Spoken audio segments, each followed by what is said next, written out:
પછી આમ મસ્ત ચોખા હે લાંબા ચોખા ને ધોળા ને દાળ પાથરી ને એ આમ રાઈ દેખાડી મોડી મોડી મેથીનો દાણો એક દેખાયો અને પાછો ઓલું લીમડાનું પાંદે નખાણે 100 મસ્ત જોઈને મજા આવી જાય, ખાવાની મજા જોઈને મજા આવેલી. આ જે દ્રશ્ય જે જોવાની અંદર જે મજા આવેલી અને તમે જે સેટિસ્ફેક્શન થાય એ એનર્જી જનરેટ થાય એ જાય શુક્ર કરે ગયા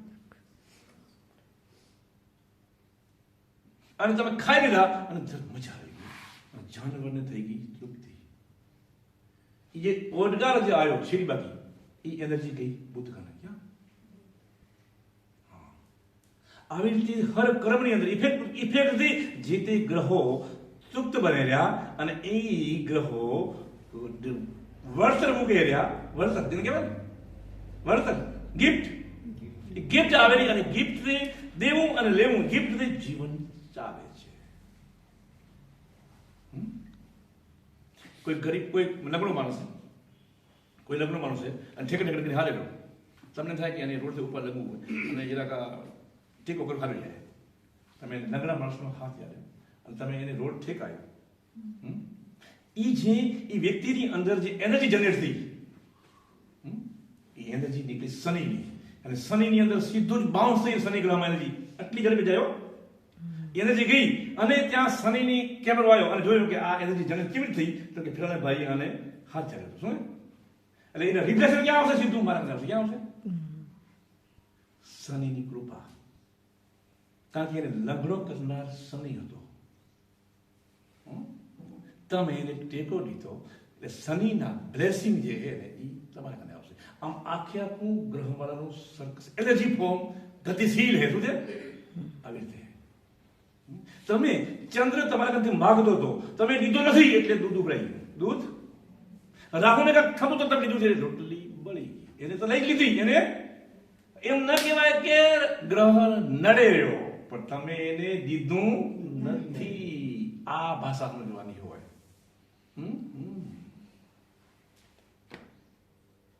આવી રીતે જગત કામ કરી રહ્યું. ગ્રહ નડે એનો મતલબ શું કે ત્યાં બિલ પેન્ટિંગ તમે ખાલી લીધું હે. શું કર્યું? માનો કે મારી માં હે ચંદ્રનું પ્રતિક હે. મેં મારી માં પાસે કામ લીધું જ રાખ્યું. મેં મારી મારી સેવા ન કરી પણ માં પાસે મેં લીધું છે તો મારા માટે ચંદ્ર માગતન બનશે. શું? ચંદ્રનું બિલ મારા માટે પેન્ટિંગ બોર્ડ છે. સમજાય વાત? ચંદ્રની કોઈ પણ ચીજ મને ફાયદો કરશે નહીં જ્યાં સુધી હું બિલ ચૂકવીશ નહીં ત્યાં સુધી. આવી રીતે તમામ ગ્રહો ની અસર છે એનાથી જીવન ચાલી રહ્યું હોય અને એનાથી સુખ ઉત્પન્ન થાય અને એનાથી અનુભવ જનરેટ થાય. હવે એમાં તમારો કેતુ જે એ કેતુ જે સકળે આવી ગયો તો એ બધી ઘટનાઓમાંથી એક અર્ક કાઢશે. તમે પૈસા કમાડા, મજા આવી ગઈ, 2 બંગલા બની ગયા, 4 ફેક્ટરી બની ગયું, બહુ જ પુરુષાર્થ કર્યો પણ સમથિંગ મિસિંગ. આમાં હું ક્યાં આવું? આ જેવો તમને વિચાર આવ્યો સીધું જ એનર્જી જનરેટ થઈ અને સીધું ગઈ કેતી કરે અને કેતુએ ત્યાં બ્લેસિંગ મૂક્યા મુક્તિના. સમય કે તારે મુક્ત બનવાનું હોય, પ્રેરણા મૂકી કે આ બધું અહીંયા રહી જશે, તારે છોડી જવાનું હોય. એ ક્યારે થાય? એ પ્રેરણા પણ કેતું દેરો કે તે પૈસા કમાડો, આરોગ્ય, પ્રતિષ્ઠા બધું તે કરીને પણ આમાં તારું શું છે? એ જે વિચાર જે ઉત્પન્ન કરેલો એ કોણ કરેલો? કેતુ. એટલે કેતુ મુક્તિનો કારક. તમે એની સાથે ડીલ કેમ કરો ભાઈ? એ મહત્વનું હોય. મને તો કાંઈ ખબર નથી પણ આના હારું મારે કરવું પડે બધું. એના હારું તમને કરવું પડેલું પણ એના જેવું તમને ખરેખર કરવાની જરૂર છે કે નથી? એ તમારા ધર્મમાં આવેલું કે વગર ધર્મ મજા પડ્યા આ પાછું એમ બસ આ હે કાંઈ નથી. એ રામ ભરોસે બધું હાલે રહ્યું. જય સિયા રામ. જિંદગી આવી રીતે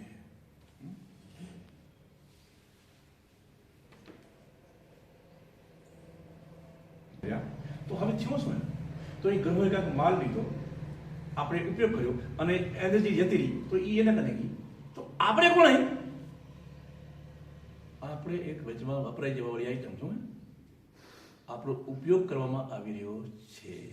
તો અમે એમ કહીએ કે પૃથ્વી એક ખેતર હે, ચંદ્ર એનો ખેડૂત હે, આપણે વાવવામાં આવેલા હે, અને એ કંપની હે સૂર્યમાળાના ગ્રહોની. સૂર્યમાળાના ગ્રહોની કંપની હે, એનો મેનેજર હે ચંદ્ર. આપણે એ વાવેલો અને પૃથ્વી ખેતર હે.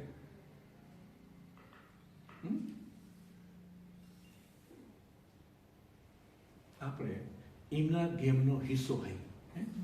ખવાઈ જઈ રહ્યા, ચવાઈ જઈ રહ્યા, મસાલા થઈ રહ્યા, ગુજરી જઈ રહ્યા, પૈસા વાળા, ગરીબી બધું જ મારા બધા ઓલા ગોળ ગોળ, અને ઈ પેરના ઉપર ઈ કરાવે રહ્યા.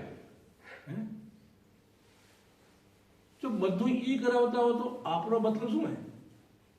તો આપણા કને કોઈ ઓપ્શન હે છૂટવાનું છે? કારણ કે બધા જ ગ્રહોમાં સૂર્ય સ્ટાર હે, ગ્રહ નથી. શું છે? સૂર્ય એ અગ્નિનો ગોળો, ઉર્જાનો ગોળો હોય. એના સિવાય બધા જ ગ્રહો એક મટીરિયલ હે. તો સૂર્ય કને ઓપ્શન હે કે અનુભવ લેતે મને આવડ્યું. અનુભવ મને લેતે આવડવાની જે કળા છે ને, એ સૂર્યમાંથી આવે. વિશ્વામિત્ર આપણા માટે ગાયત્રી મંત્ર મૂકી ગયો કે કર્મ બધાય કરો, પહેલું ઉમાં છેડો ઘાલો માથે, તો અનુભવ હરખા લેવાશે અને આ ચક્કરમાંથી છૂટાશે. નકા ગ્રહમાં તમને વાપર્યા જ રાખશે, કાપશે, વાવશે, કાપશે, વાવશે, એ ચાલુ જ રહેશે. છૂટવું હોય તો છેડોમાંથી ઘાલો, ઓપ્શન હે. ઈચ્છા તમારી. મોજ હોય તો નીકળી જાઓ, ન કરે અહીંયા વાવવાનું ચાલુ કાપવું જ પડે. એ હાથથી પડી પડે. આ હે ગેમ.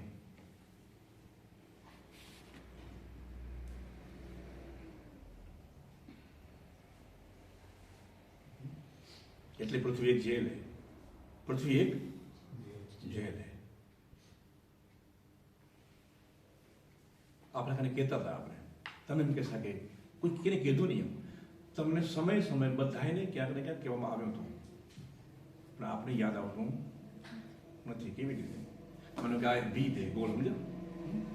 હું તમને એમ કહી દઉં, તમારે આંખ પાટા બાંધો, તમારે આંખ પાટા બાંધો, અને પછી એમ કહી દઉં કે આમાં 2 ઠેકાણે બારી મૂકી લઈએ, અને તમને જો બારી જડે તો તમે બારે નીકળી જવાની છૂટ છે. નકર અહીંયા હટજો પડ્યા.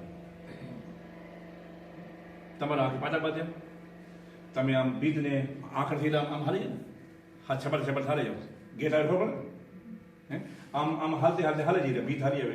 હવે અહીંયા ગેટ આવનાર હોય 1 ફૂટ છેટે, જે ગેટ આવનાર તો અહીંયા મને ઢેડ થઈ આમ ગેડવા ગયો ને, એટલે આમ ગેટ જતો રહ્યો, પાછા હાથ મૂક્યો, આમ હાલતે એક બીજો ગેટ મૂકી રહ્યો હતો, ઈ આવ્યો તો એ પછી આપા ઢેડથી ગેટ હાલે મને હાથ મૂક્યો. ભાઈ આમાં ગેટ હે જ નહીં, આમાં ક્યાંય ગેટ છે નહીં. આ ગેટ આવેલી ખુજલી ઉપડેલી શું ઢેડ. આ ઢેડ આપણે બોલાવેલી, આ ઢેડ આવેલી માયાની. સમજીએ? તો તમને એમ કહેવાય કે અમને ખબર નથી. તમે જો ખરેખર જાણશો તો આ બધું જ તમને ક્યાંક ને ક્યાંકથી કહેવામાં આવેલું હતું, પણ કોન્શિયસ માઇન્ડમાં શું કામ નથી આવ્યું? સવાલ મુખ્ય, કારણ કે તમારે સૂર્ય સાથે કનેક્શન નથી. ઈ ખુજલી ઉપડેરી જે ગેટ આવેલો તો ઈ ખુજલી એટલા માટે ઉપડેરી, ઈ ઢેડને આપણે સહન એટલે નથી કરી શકતા કે મને ગેટ ગોતું હોય, ભલે કે ઢેડ સાહેબ હું ગોતીશ. ઈ ટોન ક્યાંથી આવે? સૂર્યમાંથી આવે. ક્યાંથી? સૂર્યમાંથી આવે. આપણે બોલાવેલો અને ઈ ગ્રહો હાકલે ગયા. પછી રાહુ એમ કહેશે, સૂર્ય એમ કહેશે કે મારે આને યાદ દેવડાવવું જોઈએ, આ ગેટ આવનાર હોય. રાહુ કહેશે એ આ શિકાર મારો હોય, મેં વાવ્યો હતો અહીંયા, તું એને રસ્તો ન બતાડજે. શું હે? સૂર્ય એમ કહેશે કે હું તો એને રસ્તો બતાડીશ, કારણ કે એને ગાયત્રી માતાના હવાલાત જપ કર્યા હે, એનર્જી ભેગી પડીએ, પેન્ટિંગ પડીએ, હું એને રસ્તો એને ભૂલાવીશ નહીં. હવે સૂર્ય કામ કર્યો કે ગેટ દેખાયો. શું કરો? ગેટ દેખાડો, ખબર પડી ગઈ સૂર્યનું કામ કર્યું. રાહુ માલ મારો હોય તમે રાહુ સીધી ભ્રમણા કરી અને બીજી નવો એક ઓપ્શન જોયો, તમારા માઇન્ડ ને ફેરવી નાખ્યો. તમને ખબર પડી કે આ ગેટ હે, આ ભાઈજી કે રહી સાચી વાત હે, પણ ઓલ્યા આમ કર્યા અને મગજમાં વાયરસ ઠોક્યો. આ છટકો ખપે નહીં. આ કામ કેનું હે? રાહુ. અને આપણે વચમાં હલવાના. તો કઈ વ્યવસ્થા હે કે જ્યાં આ બધા જ ગ્રહોના ચક્રમાં છૂટી જવું, જે ઈ આપણે વાપરી રહ્યા એનો હવે યુઝ કરો. જ્યારે તમે સૂર્ય બળવાન થાય ત્યારે એ ગ્રહો હવે તમને મુક્ત કરવા માટે લાગશે કામે.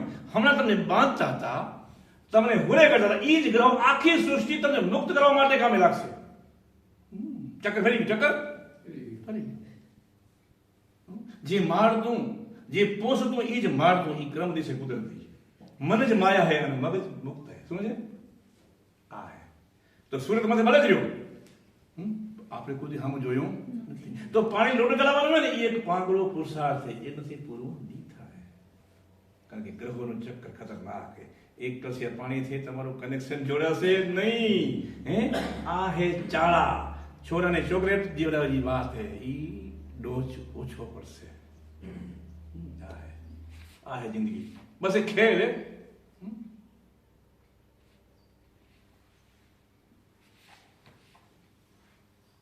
બધા મન શાંત થઈ ગયા ને? બધા ગ્રહો ને પ્રભા એક પોઝ દબાયો. શું કરો? જે પ્લે ચાલતી હોય ને, પ્લે પોઝ આવ્યો. શું કોઈ વિચાર તમને નહીં આવે, વિચાર કરશો તોય નહીં આવે. કારણ કે સમય ચક્ર ઉપર પોઝ આવી. શું કામ આવે? સૂર્યની હાજરી આવી. સૂર્યની હાજરી હે. જ્યારે સૂર્યની હાજરી હોય ત્યારે બધા જ ગ્રહો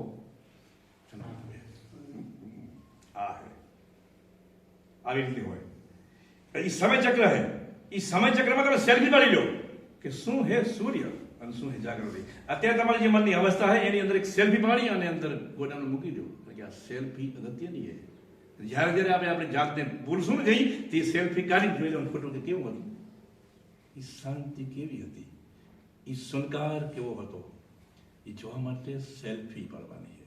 અને સેલ્ફી કોણ પાડશે? તમારી આંખ અને વિચાર ઇન્દ્રિયો. એ અવસ્થાને મેં શું કરો કે આ ખરેખર એ સન્નાટો શું હતો એમ સેલ્ફી પાડી મૂકી દીધું. જે જે મન નિશ્ચય થાય સેલ્ફી કરી જોઈ લેવાની. બધી જ કળા આપેલી એ મશીનને વાપરતે આવડતું બસ હાલે જિંદગી, હાલે સુખ દુઃખ આ તે.